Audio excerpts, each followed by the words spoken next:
Imagine um livro sem autor, com mais de 2.000 páginas, que afirma ter sido escrito por seres celestiais e promete revelar a história do universo. Ele narra a vida de Jesus com detalhes inéditos. É o livro de Urântia, um dos maiores mistérios do nosso tempo. Revelação divina ou fraude genial. Desafia tudo o que pensamos saber sobre Deus, o universo e nós mesmos. É um convite para uma jornada intelectual e espiritual. E se tudo isso for verdade, há os que buscam respostas, não salvação. O mistério é o que o torna magnético.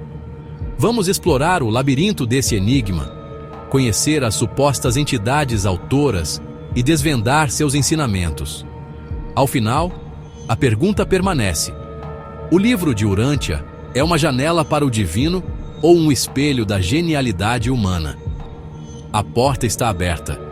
Você tem coragem de olhar o que há do outro lado? Tudo começa em Chicago, 1911. Dr. William Sadler, um médico cético, é chamado para investigar um homem em transe. Durante mais de 20 anos, Sadler e um grupo secreto documentaram sessões com o indivíduo de contato. Perguntas sobre ciência, filosofia e religião eram respondidas com detalhes impressionantes. Aos poucos, páginas escritas misteriosamente começaram a aparecer, formando o livro de Urântia.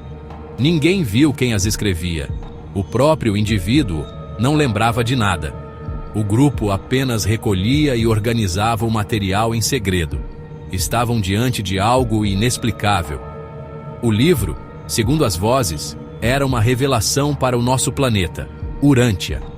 Não começou com um profeta no deserto, mas no coração de uma metrópole moderna.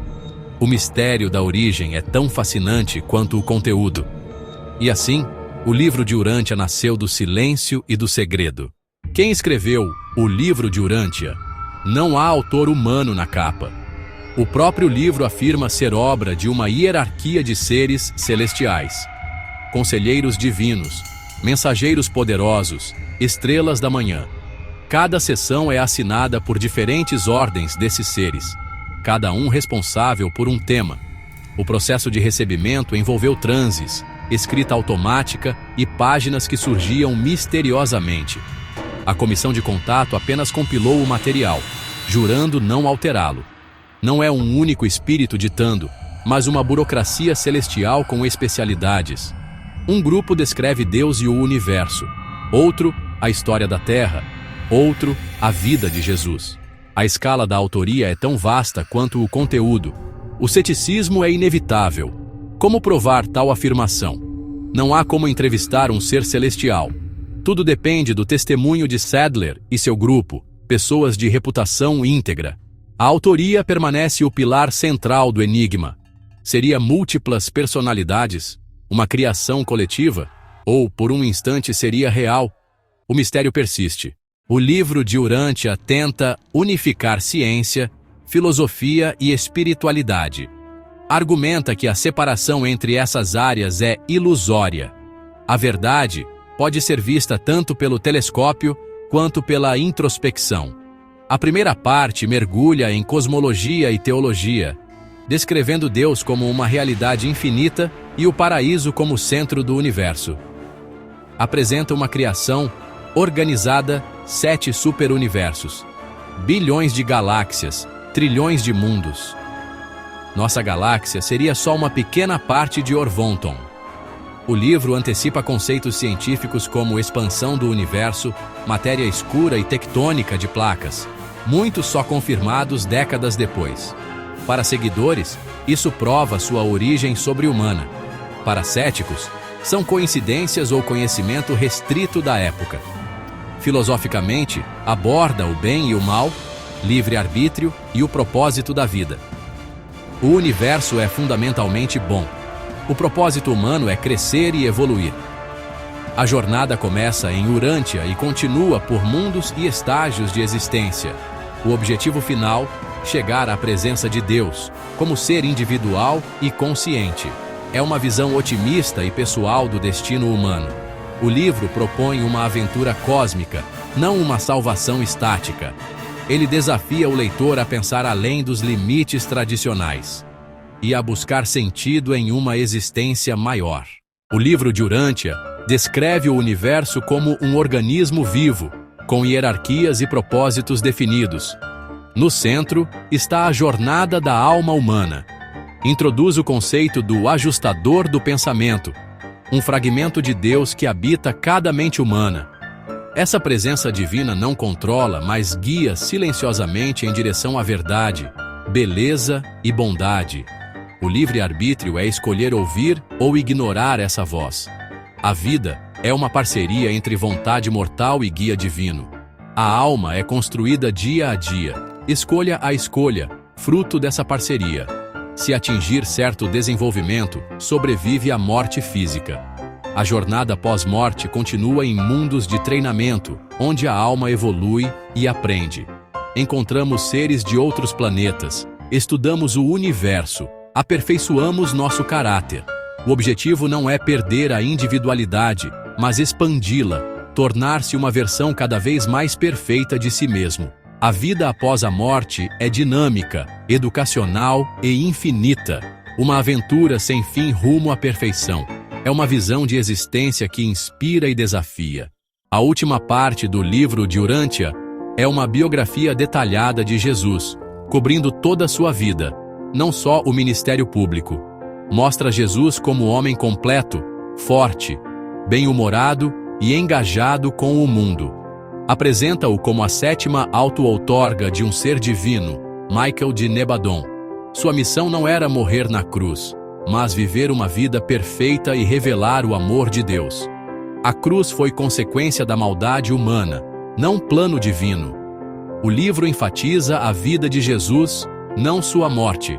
Detalhes inéditos: morte do pai, sustento da família, viagens pelo mundo romano, diálogos com líderes e pessoas comuns.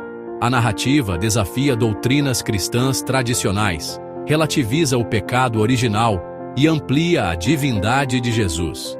Para muitos, essa versão é mais acessível e inspiradora. Para outros, é heresia.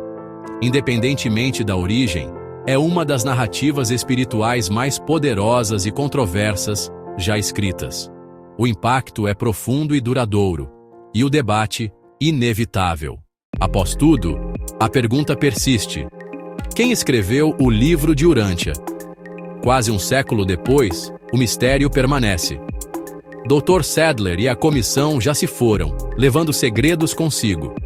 Teorias apontam para Sadler como o autor, talvez com a ajuda do grupo. Mas seu caráter íntegro e cético desafia essa hipótese. Análises do texto mostram múltiplos estilos de escrita, reforçando a ideia de múltiplos autores, ou de um escritor genial. A consistência interna do livro é impressionante, difícil para um só autor. Não há provas de fraude, nem de autoria celestial. O mistério é o que dá força ao livro. Ele desafia os limites do nosso conhecimento. A ausência de resposta só aumenta o fascínio. O livro de Urântia permanece um enigma, e a pergunta ecoa: de onde você veio? O livro de Urântia provoca reações extremas. Céticos o veem como ficção científica disfarçada, apontando anacronismos e improbabilidades. Para eles, é mais plausível ser criação humana do que revelação interdimensional. Já os crentes o consideram uma revelação genuína, focando na profundidade espiritual e no impacto transformador. Formam grupos de estudo, mas evitam criar uma religião organizada. Para eles, a prova está na experiência pessoal, não na ciência. Entre os extremos, há curiosos e estudiosos, historiadores, teólogos, psicólogos. O livro é analisado, comparado, debatido.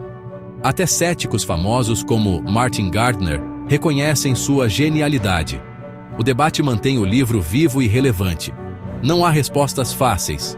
Cada leitor decide por si. A discussão é parte da força do livro. O mistério alimenta sua vitalidade. E o desafio permanece aberto. O livro de Urântia rejeita ser base de uma nova religião organizada. Critica dogmas, rituais e intermediários, propondo uma fé pessoal e direta. Não quer fundar o urantianismo, mas enriquecer crenças já existentes. A verdadeira religião, diz o livro, é vivida no serviço, na busca da verdade e na comunhão com o espírito interior. A responsabilidade espiritual é individual. A recusa em criar uma igreja organizada alimenta o mistério. Se fosse fraude, por que não buscar poder ou dinheiro? Os autores permanecem anônimos. A Fundação Urântia evita liderança religiosa.